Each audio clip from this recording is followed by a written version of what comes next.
Olá, turminha, tudo bem? Eu sou a professora Ana Luísa e vou conversar com vocês sobre a disciplina de História dessa semana, semana 17. Bom, nessa semana nós vamos conversar sobre a escravidão africana e indígena. O texto está escrito assim, mas primeiro começou com a indígena e depois nós fomos para a africana. A ordem está um pouco errada. Bom, é um assunto muito triste da nossa história, mas a gente precisa conhecer. Quando os portugueses chegaram ao Brasil, moravam uns índios aqui e eles queriam escravos. Eles começaram a incentivar uma tribo indígena a brigar com a outra, um grupo indígena a brigar com o outro. E aí o grupo mais enfraquecido, eles conseguiam escravizar. Só que os nossos índios, eles não tinham esse hábito de trabalho que os portugueses queriam. Como assim, professora? Eles trabalhavam sim, só que eles trabalhavam o suficiente para aquele dia, eles não ficavam guardando comida, essas coisas, porque não precisava, né? Tinha à disposição.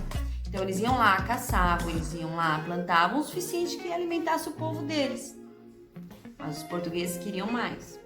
Aí eles começaram a escravizar. Só que os índios conheciam as matas e eles, fugiam para dentro das matas. Aí quando os portugueses viram que não estava dando certo, começaram, como todo o mundo estava fazendo, escravizar os negros. Triste, começou o tráfico negreiro. Eles traziam os negros da África e eles se tornavam escravos aqui. Pois é, muito triste. Depois de ler o texto, vão ter 4 perguntas para vocês, tá?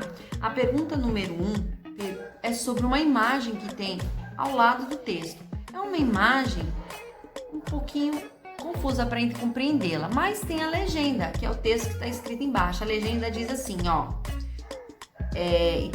que Hans esteve no Brasil, né, que foi o que produziu a obra e produziu essas gravuras, esses desenhos, que descreve o quê? O conflito das tribos indígenas, tá bom?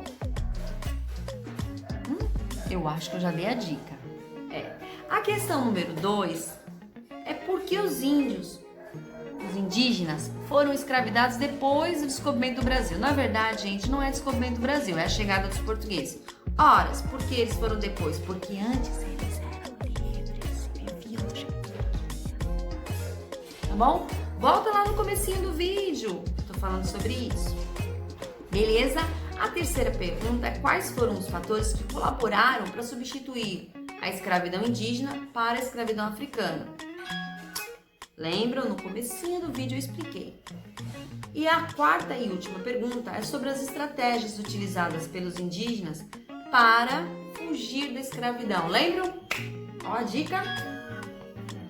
Espero que eu tenha ajudado. Fiquem bem e até mais. Se cuidem!